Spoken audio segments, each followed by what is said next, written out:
और इस वक्त हमारे साथ कांकेर से जुड़े हुए जीएनएन न्यूज संवाददाता विकास गुप्ता। विकास, आपसे जानना चाहूंगा, वाकई ऐसा पहली बार सुनने को मिला है कि जो देवता है उनकी पेशी अलग होती है। कैसे होता है, क्या कुछ होता है, चाहूंगा आप बताएं।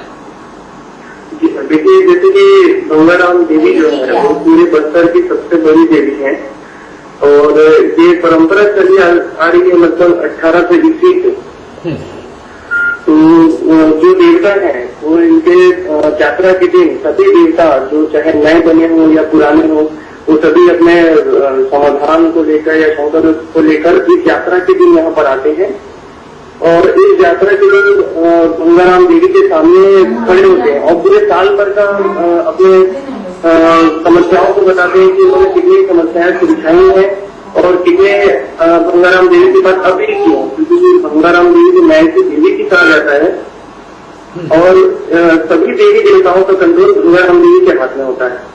तो जब ये समस्याएं बकायदा तारीख के साथ बताई जाती है कि किस तारीख को गंगाराम देवी के पास उन्होंने अपील की थी और उसके बाद गंगाराम देवी सभी देवताओं के समस्याओं को, उनके गांव के, उनके क्षेत्र की समस्याओं का समाधान बताती है और ये भी देखती है कि कौन से देवी देवता सही तरीके से काम कर रहे हैं या नहीं कर रहे हैं। अगर नहीं करते हैं तो उनको बकायदा कारावास की सजा भी दी जाती है। जी।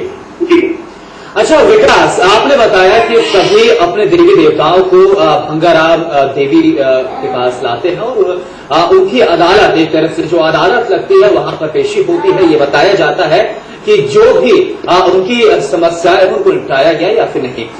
क्या इस आस्था के पीछे कोई तथ्य है या फिर ये मान्यता और विश्वास है जिसके चलते ये आज तक चला आ रहा है 1800 ईस्वी से?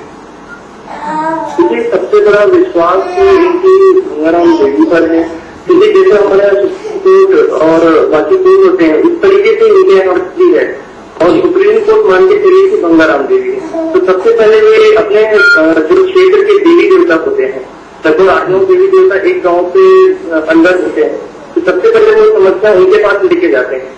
अगर उनके पास भी समाधान नहीं होता है तो एक मांझी के पास जाते हैं, तो क्षेत्र का प्रेम होता है। तो अगर उनके पास भी नहीं होता है तो फिर वो गंगाराम देवी के पास जाते हैं, फिर वो उनका समाधान करते हैं और ऐसे सदियों सत्य है और उनका विश्वास है कि जिन पर गंगाराम देवी और उनके देवी देवता हो पूरे खड़े उतरते हैं, चाहे उनकी समस्या हो, चाहे चोरी का मामला हो। यहाँ तक कि कहा जाता है कि एसडीएम और तहसीलदार के कोर्ट में जगह केस नहीं मिलते हैं, उनको उन्होंने गंगाराम देवी के पास ट्रांसफर किया और उन्होंने इस मामले को सुलझाया।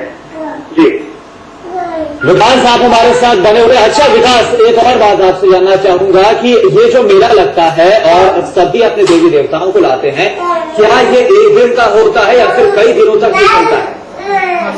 ये देखिए, ये 2 दिन का होता है। पहले तो सभी देवी देवता दूर दूर से गाँव क्षेत्रों से आते हैं और वहाँ पे सबसे पहले दिन उनकी सभी निर्देश होते हैं और उनका पूजा पाठ होता है और दूसरे दिन उनकी अदालत लगाई जाती है। जी, बहुत बहुत शुक्रिया आपका विकास, तमाम जानकारी के लिए, पूरी बातचीत के लिए।